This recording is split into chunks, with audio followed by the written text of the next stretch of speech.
Hello friends, my self Adil and आज के video में देखिए, आज के वीडियो में हम लोग थोड़ा इतिहास में चलते हैं। ठीक है, देखिए सिकंदर को एक सनक सवार था। सिकंदर को एक सनक था कि मुझे पूरे विश्व को जीतना है। ठीक है, उसने 6 देशों को जीत लिया था।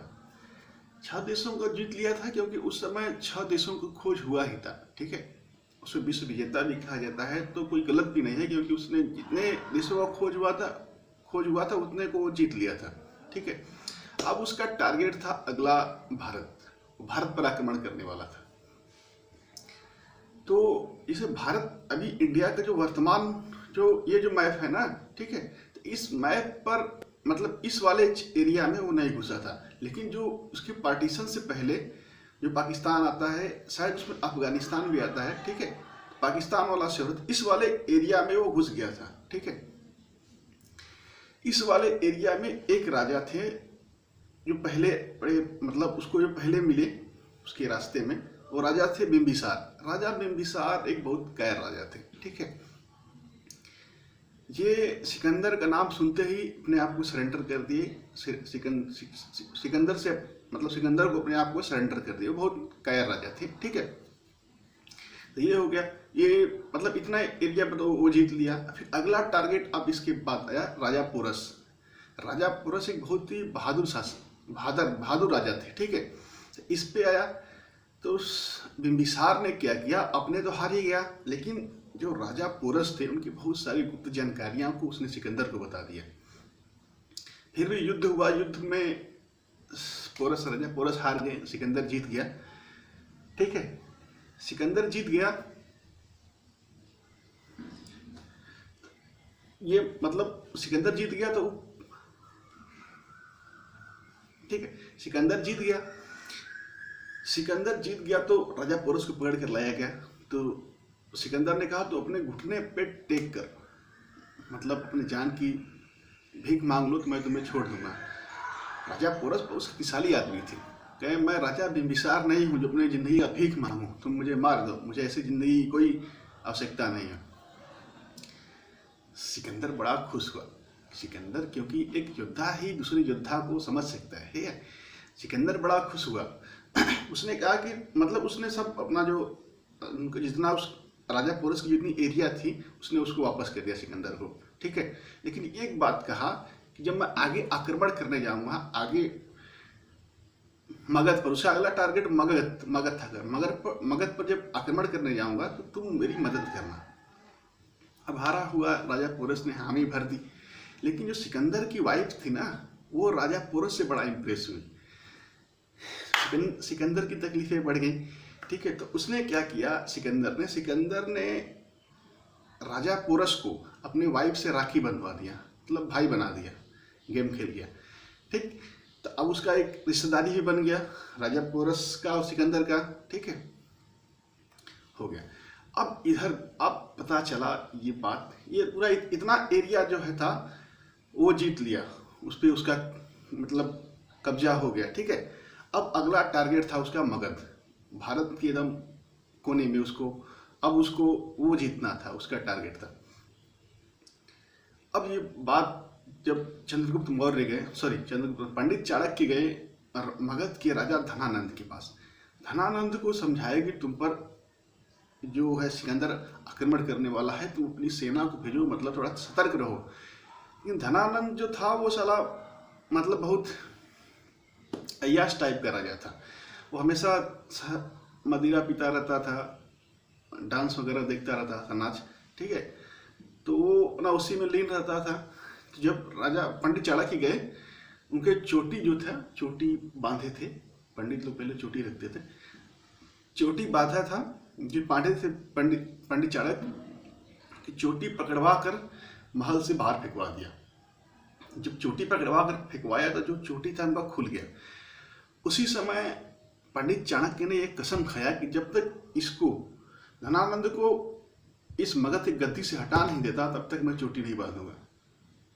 चले गए वापस, क्योंकि पंडित चाणक्य तक्षशिला विश्वविद्यालय के प्रोफेसर थे, तो उनका एक प्रिय शिष्य था चंद्रगुप्त मौर्य। चंद्रगुप्त मौर्य को लेकर वो रणनीति बनाने लगे, कैसे मगध मतलब मगध पर कैसे दूसरा राजा बैठाया जाए, चंद्रगुप्त मौर्य को उसको मगध का राजा बनाना चाहते थे। और दूसरी तरफ यह था कि सिकंदर आक्रमण करने आ रहा था, तो उन्होंने पहले किया कि पहले सिकंदर को हटाया जाए। पहले सिकंदर अगर वापस चला जाएगा तो मगध पर तो बाद में भी आक्रमण कर दिया जाएगा। तो पंडित चाणक्य एक पॉलिटिक्स मतलब राजनीतिज्ञ तो थोड़ी उससे कहीं ज़्यादा कूटनीतिज्ञ भी थे, बहुत बड़े माहिर थे कूटनीति में। तो वो घुस गए सिकंदर की सेना में। दोनों लोग, पंडित चाणक्य और चंद्रगुप्त मौर्य, दोनों लोग सिकंदर की सेना में घुस गए। किसी सैनिक को मारकर उनका जो यूनिफॉर्म था पहनकर घुस गए। अब वो सिकंदर के सैनिकों में ना एक भ्रम फैलाने लगे, एक अंधविश्वास फैलाने लगे कि देखो भारत जो है देवी देवताओं का घर है, ठीक, अगर तुम आक्रमण करोगे तो तुम लोगों पर वो प्राकृतिक आपदा आएगी। प्राकृतिक आपदा जैसे अंधा होना, लंगड़ा होना, ये सब चीज़ें प्राकृतिक आपदाएं आएगी। पूरा भ्रम फैला दिए सिकंदर की सेना में।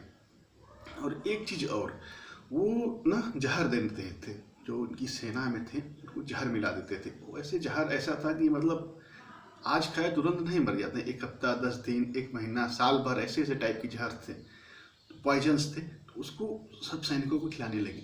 एक बार एक सैनिक को ले गए घुमाने के लिए। देखिए, जब सिकंदर को भारत पर आक्रमण करने के लिए उतना एरिया तो जीत चुका था, जो राजा बिम्बिसार का पोरस का एरिया था, ठीक है। लेकिन अब जो ये वाला मैप है, इस पे अब इनको आक्रमण करता है वर्तमान भारत पर। तो उसको आक्रमण करने के लिए बीच में एक झेलम नदी थी, झेलम नदी को क्रॉस कर ही मतलब ये इधर आते हैं, ठीक। एक बार क्या हुआ कि पंडित चाणक्य ना एक सेना में एक सैनिक था, उसको ले गए झेलम नदी दिखाने के लिए। तो उसको जब दिखा कर आए ना, 2-3 दिन बाद वो मर गया सैनिक, क्योंकि उसको जहर दे दिए थे पहले से ही, ठीक है। और तब सिकंदर के सैनिकों में और आक्रोश हो गया कि यार सच में ये भारत देवी देवताओं का घर है, इस पर हम आक्रमण करेंगे तो हम लोग मारे जाएंगे, प्राकृतिक आपदा आ जाएगी, ठीक है। अब एकदम पूरा आक्रोश हो गया सिकंदर के सैनिकों में, ठीक है। अब एकदम मतलब हताश हो गए सब, एक साइंटिफिक एक माइंड में बैठ गए, मनोवैज्ञानिक दबाव बना दिए पंडित चाणक्य सिकंदर के सैनिकों में। अब ये सब एकदम मतलब हारे कि हम लोग आगे आक्रमण करने नहीं जाएंगे, वे वापस लौटना चाहते थे। सिकंदर ने बहुत मनाया लेकिन नहीं माने। तब 326 ईसा पूर्व में जो सिकंदर था भारत से जाने लगा। 326 में गया, 323 में इराक पहुंचा। इराक जो सीरिया है, ठीक है। लेकिन वहां पहुंचते ही वो सिकंदर भी पेट की कुछ बीमारी की वजह से मर गया। लेकिन इतिहास ये कहता है कि पंडित चाणक्य ने सिकंदर को भी जहर दे दिए थे, सब मानता है, ठीक है। अब अगला टारगेट था जो चंद्रगुप्त मौर्य का और पंडित चाणक्य का मगध पर आक्रमण करना। मगध से जो वो धनानंद है उसको हटाना है। तो अब ये लोग अपनी सेना मतलब बनाकर, सेना तैयार होकर डायरेक्ट जाकर वो पाटलिपुत्र मगध पर आक्रमण कर दिए डायरेक्ट। तो धनानंद भी एक राजा था, उसके पास भी सेना थी। ये लोग हार गए तो मतलब भाग गए। भागकर एक बूढ़ी औरत थी, उसकी बड़ी झोपड़ी में छुप गए। तो बूढ़ी औरत ने खिचड़ी बनाया था, ठीक है। खिचड़ी बनाया था। तो खिचड़ी बनाकर अपने बेटे को परोसी। अरे तो उसने मतलब खिचड़ी थाली में था खिचड़ी, तो उसके बेटे ने उसे ऐसे बीच से खाया, बीच से खिचड़ी को, तो उसका हाथ जल गया, ठीक। हाथ जल गया तो बूढ़ी औरत ने कही, चंद्रगुप्त मौर्य हो क्या जो बीच से खा रहे हो? खिचड़ी जल रही है, वो आरी से खाओ, एक तरफ से धीरे धीरे, ठीक है ना। जैसे हम लोग खिचड़ी नहीं खाते हैं तो एक तरफ से खिचड़ी हो, दाल चावल कुछ भी हो तो एक तरफ से खाते हैं, थोड़ा थोड़ा जले ना, बीच से नहीं खाते हैं, ठीक है। तो उसने औरत ने कहा कि चंद्रगुप्त मौर्य हो क्या जो बीच से खा रहे हो? खिचड़ी जल रही है, आरी से खाओ। पंडित चाणक्य चंद्रगुप्त मौर्य ये बात को सुन गए, खोपड़ी चटक गई। अब उन्होंने क्या किया, देखिए धनानंद एक बहुत क्रूर शासक था। उसकी खुद की बेटी उसको नहीं पसंद करती थी।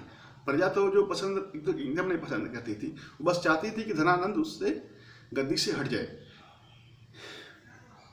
तो अब इन लोगों ने क्या किया, अब आक्रमण नहीं किया, अब मगध के आसपास की जितनी भी एरिया थे ना, धीरे धीरे धीरे धीरे धीरे धीरे सबको मिलाते गए, मिलाते गए, मिलाते गए, मिलाते मिलाते मिलाते एक बार जाकर आक्रमण कर दिए और राजा धनानंद मारा गया।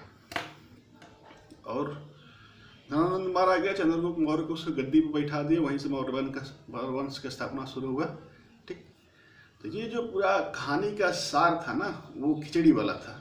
खिचड़ी जल रही है, बीच से नहीं खाए, आरी आरी से खाए। इस मतलब जो कहानी का जो सार है यही है। इसी को बताने के लिए इतना बड़ा इतिहास बताना पड़ा। ठीक है, इतिहास में देखिए, इतिहास में थोड़ा इधर उधर हो सकता है, मैं तो इतिहास उतना नहीं जानता, लेकिन जो सारांश है ना, कहानी का सारांश, वो वही है, खिचड़ी वाला। ठीक है, thank you so much, thank you.